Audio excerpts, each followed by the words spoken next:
Scooter bien connu des citadins branchés, le Simfiddle 50 se décline désormais en version électrique avec ce nouveau modèle simplement baptisé eFiddle.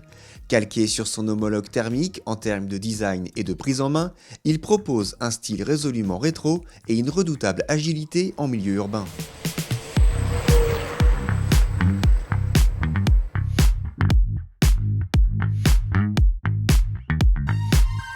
Prenez le Simfiddle 4, retirez-lui sa ligne d'échappement, son carter de transmission et vous obtenez peu ou prou le nouveau eFiddle. Nous retrouvons donc cette ligne néo-rétro très inspirée des iconiques Vespa et une finition très correcte hormis les commodos en retrait. Flanc galbé, phare rond, plancher plat, selle ferme mais de belle facture, la Dolce Vita n'est pas si loin. Niveau détail, on apprécie la cravate originale et l'intégration réussie des différents éléments de sécurité à l'instar des clignotants ou des feux à LED. Notez que cette version électrique se démarque par un liseré bleu qui court sur la partie arrière.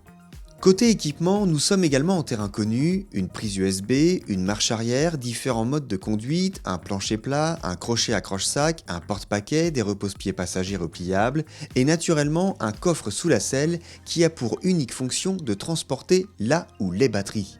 En effet, le eFiddle est disponible en version mono ou double batterie afin de multiplier l'autonomie par deux. Saluons d'ailleurs la belle présentation de ces batteries plug and play, 15 kg chacune tout de même, ainsi que leur système d'attache très bien pensé. Pour terminer le tour du propriétaire, ce modèle fait l'impasse sur un système de démarrage keyless, mais il se rattrape par un tableau de bord digital avec rétroéclairage bleu assez réussi, affichant vitesse, trip total et partiel, autonomie restante et mode de conduite engagé.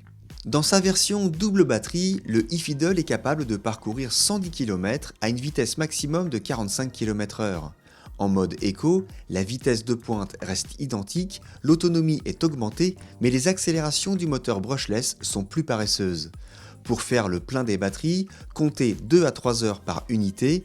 Les batteries peuvent se charger en même temps depuis le véhicule sur une prise secteur classique.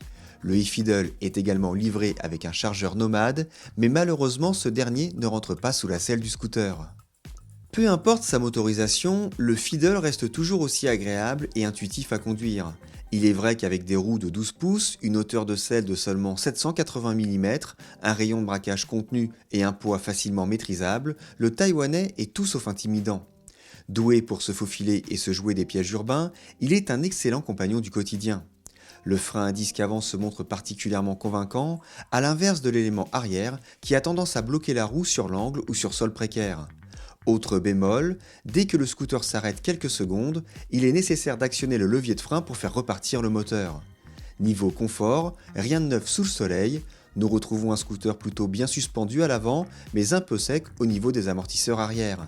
Malgré sa compacité, le eFiddle offre un bon espace au conducteur, à contrario du passager qui risque de se sentir rapidement à l'étroit.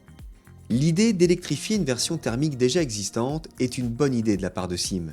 Certains pourraient regretter un léger manque d'originalité, mais le Fiddle a ce capital sympathie qui en fait un scooter toujours très apprécié des citadins. Ce serait donc dommage de se priver de cette version tout à fait convaincante et à l'autonomie très rassurante en version double batterie.